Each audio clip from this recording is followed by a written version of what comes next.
What's good, Connor? Shout out to you, man. Appreciate you for joining, tapping in. Yeah, we just chilling. You know, most of the time, like almost 100% of the time, I do not trade the afternoon session. So I'm just here watching price action. You know, I may keep this stream going up until at least 3 p.m. But like I said, I'm already up on the day, so I definitely don't want to, continue to trade, especially after we have already pretty much hit all of my key targets. I don't really think we're going to do too much more outside of, what we have already seen the market do today. Y'all have any other chart y'all want me to look at while I'm here? Make sure, drop a comment down below. Right now, we're looking at the NASDAQ future chart, MNQH 2026. That's the chart that we're looking at. You guys can see how sometimes, these zones, and this is why I use the zones that I use. I use first presented fair value gap. You guys can see up here why I use the new day opening gap. And then you guys can see down here why I use the new week opening gap, right? These are primarily the gaps that you want to use when you're using ICT concepts, right? Look how we got a lot of respect from this new week opening gap. As the market opened, we shot right on up to where the new day opening gap, right? And then, as I said earlier in the video, on the 1 hour time frame, I'm going to be looking for this zone right here, this little gap right here, to be a breakaway gap. And the reason why I'm going to look for that to be a breakaway gap is because notice how we're making lower highs, right? We made a high right here after we hit this new week opening gap from February the 11th, and then we wasn't able to get up above this high again. And then, so that's going to tell us what? That this is probably going to be a breakaway gap.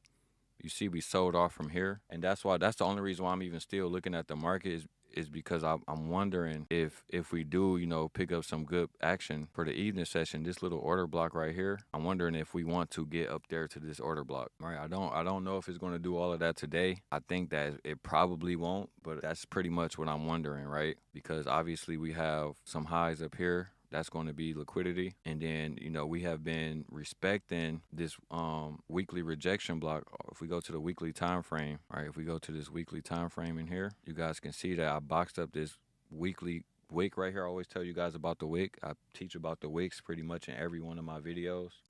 We hit this wick, so and we reject it. We came down one more time, hit it again, and then we reject it again, right? So that's why I really wasn't looking for sales today. So the next question is, where do we possibly want to go? Well, we already swept the weekly low right here, which makes me believe that the price is likely going to want to continue to go up, right? Based on how everything has been playing out. That's on the weekly time frame, right? The daily, not really giving us the most information. But on the daily, what I would definitely look for today is measuring out this wick right here. If price don't want to continue to go up, and if it's going to just start crashing down, we want to measure out this wick right here on the daily, right? So let me point my arrow to the wick that I just measured, this wick right here, right? We want to measure this out, and then the midpoint of this wick could possibly be a target. And then we do have a swing low right here, right?